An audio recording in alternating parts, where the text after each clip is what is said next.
Bom dia a todos.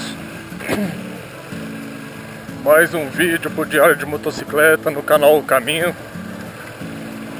E hoje o assunto que eu tô querendo abordar com vocês vai ser chamado a doutrina do dragão. E a base para hoje seria sobre Apocalipse 20, 2 ao 3.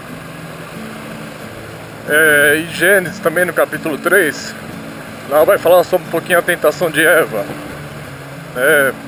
e os detalhes que eu vou estar usando para vocês lá em relação a isso vai ser a questão do dragão em outras religiões e por consequência como eles estão impregnados das nações, né, onde está falando.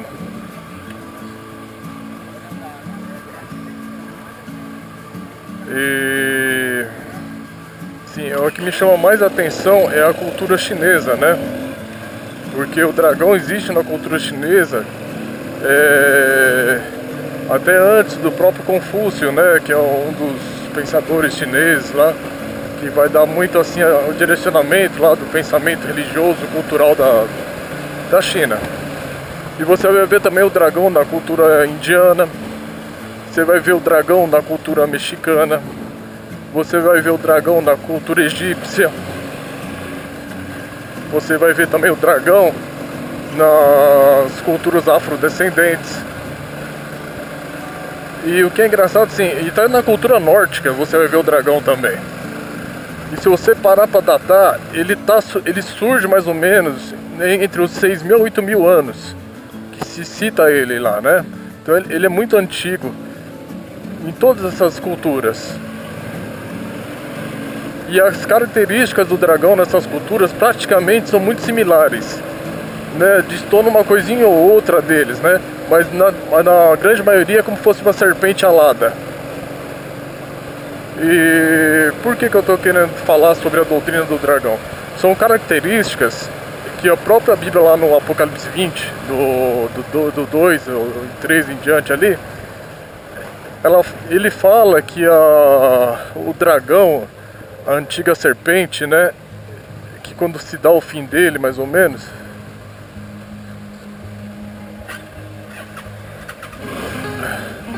quando se dá o fim dele, ele fala que ele tentou seduzir as nações, né?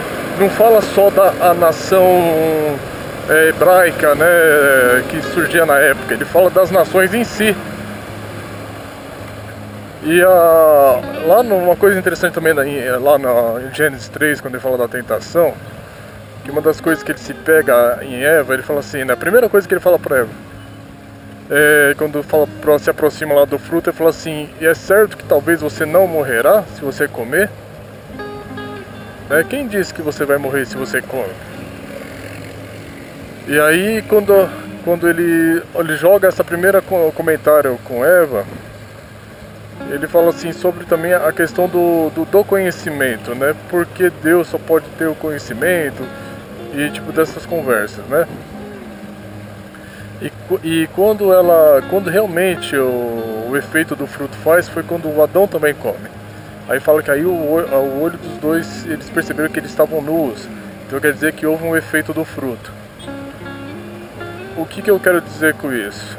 A corrupção começou ali. É que nem você tem um celular e você tem seu carregador. E um dia você está num lugar longe, não tem como você comprar um carregador, seu carregador quebra. Então só vai restar a energia que está na bateria do celular, correto?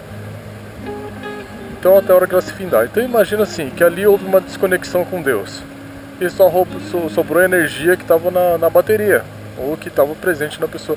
Ela perde a renovação da vida com Deus, é cortado ali.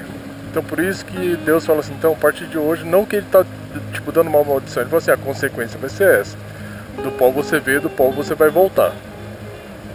E quando a serpente fala assim para Eva, assim, a questão assim, é certo que você vai morrer? E ela, para poder manter esse tipo de argumento, que ela viu que isso atraiu o ser humano, né? Mas o ser humano não morreu de imediato quando comeu fruto, mas ele morreu ao longo do tempo. Mas ele percebe, o que ele faz? Ele percebe que esse tipo de abordagem com o homem dá certo. Então ele vai trazer uma coisa chamada a reencarnação.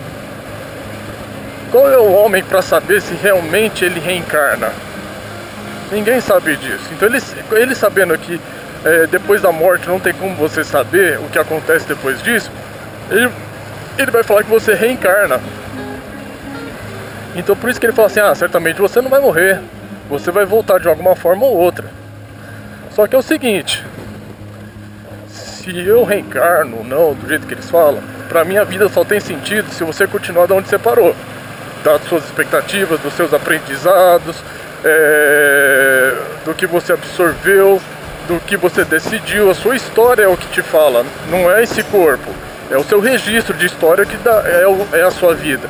A partir do momento que você zera esse seu registro de história, você não tem mais conhecimento do seu passado, você zerou, certo? Então você não sabe o que você fez. Então assim, pra mim você é outra pessoa, porque você não tem conteúdo, você não tem história, você não tem nada. Então por mais que falar reencarnação, pra mim é outra pessoa. Se fala que você reencarnou em outra pessoa, outra coisa, se você não tem conteúdo do que você foi, não é você. E o que é interessante é que a Bíblia fala que você é como se fosse um registro lá no céu. Por mais que você morra, aquilo ficou registrado no livro da vida. A sua história está lá. E quando você voltar, você vai voltar a partir daquela história. Aí pra mim faz muito sentido. E quando ele vem falando assim, Jesus veio tirar aqueles que estavam cativos da morte. Então, se a pessoa, quando ela voltar em relação à vida, ela vai voltar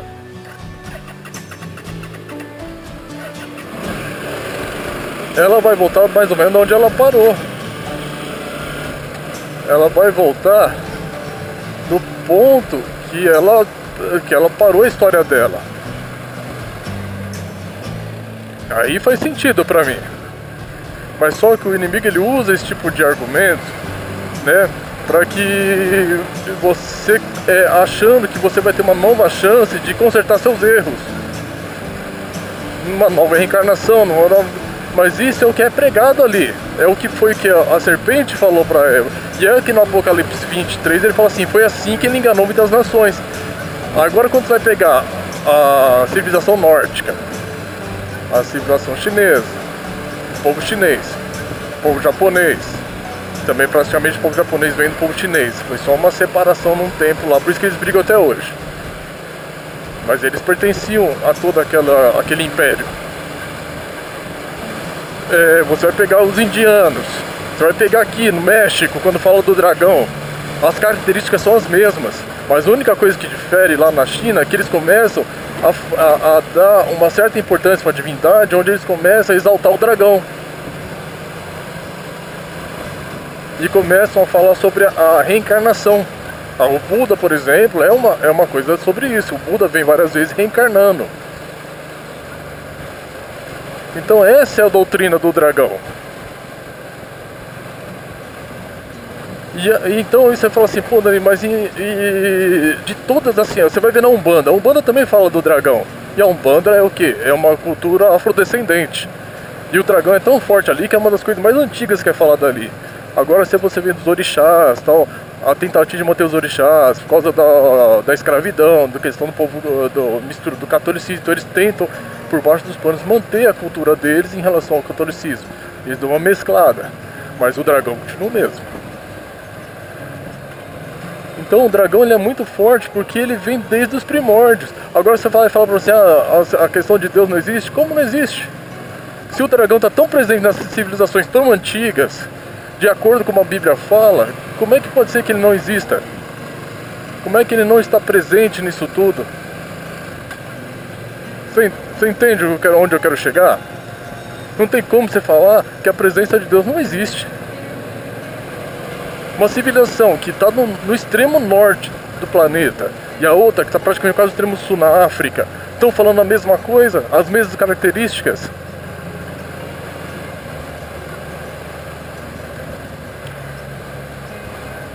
Entende? Então você vai falar assim, pô, então quer dizer que essa abordagem da reencarnação talvez seja uma abordagem que o inimigo usa para você tirar o Cristo do foco. Porque se existe uma reencarnação, não tem o porquê Cristo ter ido para a cruz.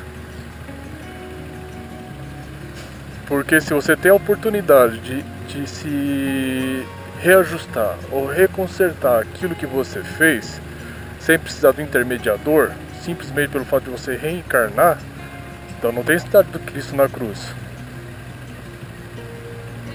Né? E o que sabe que é uma coisa mais engraçada? A reencarnação de Eva, né? Quando Eva peca, ele fala assim, o seu descendente, não fala seus descendentes, o seu descendente pisará a sua cabeça.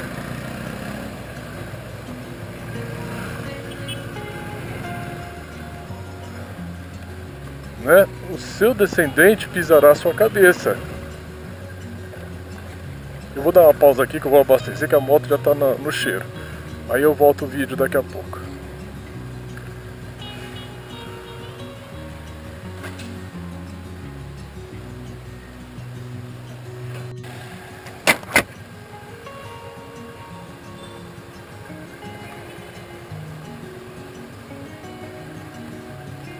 Então, voltando onde eu parei lá, sobre a questão da reencarnação.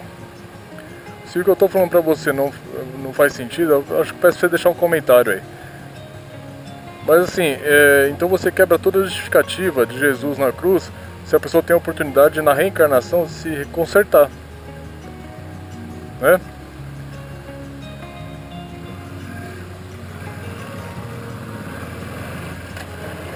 Então isso é uma ilusão que faz para manter a pessoa cativa nessa ideia. Só que olha só que é engraçado, né? Todas as civilizações dão a mesma característica do dragão. A única que vai mais a fundo em relação ao dragão, em relação a todo o acontecimento, ou como foi que a coisa se deu, e dá muito sentido a isso, e ainda continua nesse processo, né, de refazer tudo isso, é a cultura hebraica. Porque quando eles fazem o santuário, por exemplo, né, quando eles fazem o santuário, que eles falam, né, que dos dois, do cordeiro, do bode, da expiação, que ele fala que um vai ser imolado, o sangue do outro cai sobre aquele lá e aquele vai ser solto no deserto, né? Aí você vai lá em Apocalipse 20, por exemplo, ele fala uma coisa assim, ele fala uma coisa que dá muito sentido a isso, ao dragão, a antiga serpente, que foi tentar todas as nações, né? Quando houver os últimos dias, né, ele vai ser solto do abismo e vai ficar 1000 anos na terra. Então é mais ou menos a mesma a liturgia que o povo hebraico fazia em relação à expiação. O cordeiro ia ser imolado e o sangue da culpa ia cair sobre o Satanás. E lá fala, né, que o dragão, a serpente, é Satanás, em Apocalipse 20. E ele lá dá um fim em todas as coisas. Não há um retrocesso, não há um renovo das coisas. Ali há um fim para tudo isso.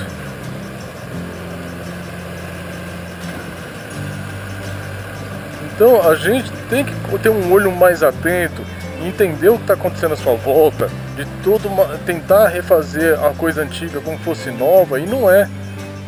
Eclesiástico fala que não existe nada novo embaixo dos céus.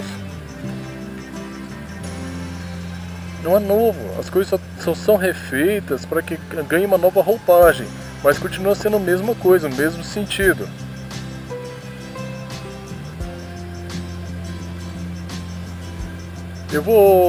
E outra, assim, quando ele fala assim, Deus não quer que você conheça entre o bem e o mal, né? Porque ele é o detentor do bem e do mal. O que ele quer dizer às vezes é falar assim, toda coisa boa tem sempre um pouquinho do mal, né? E o mal também tem um pouquinho do bem. E o que é engraçado é que na cultura chinesa, por exemplo, que eu tô pegando mais lá, que eles dão uma descrição do dragão um pouco mais além do que as outras culturas. E eles ainda continuam reverenciando o dragão. Eles mostram como o dragão fosse uma coisa opositora, né? E além disso, mostra a questão da eternidade do dragão. E ele fala também dos 5 elementos da natureza que está contido no dragão. Porque quando ele fala dos olhos, das patas, da escama, né, fala dos 5 elementos da natureza, né? Que é o ar, o fogo, né, a água, o fogo, o ar, a terra. Então são os elementos da natureza. E o que é engraçado, quando você vai falar do homem-bode, ele também está intrinsecamente nos 5 elementos da natureza, principalmente dentro da estrela de 5 pontas. E ele também preserva os 5 elementos da natureza, da mesma forma, igualzinho. Então assim, é só uma roupagem diferente para se falar a mesma coisa. E com isso, ele está levando muitas nações para o jeito que ele quer. E hoje a gente está chegando no ápice dessas coisas. Hoje todas as nações elas estão praticamente juntas em tudo. Não existe mais uma cultura acontecendo em outro continente, coisa, sem ter um envolvimento com a cultura de outra ponta. Está tudo praticamente acontecendo ao mesmo tempo. Hoje nós temos o conhecimento de todas as culturas têm o conhecimento da nossa cultura.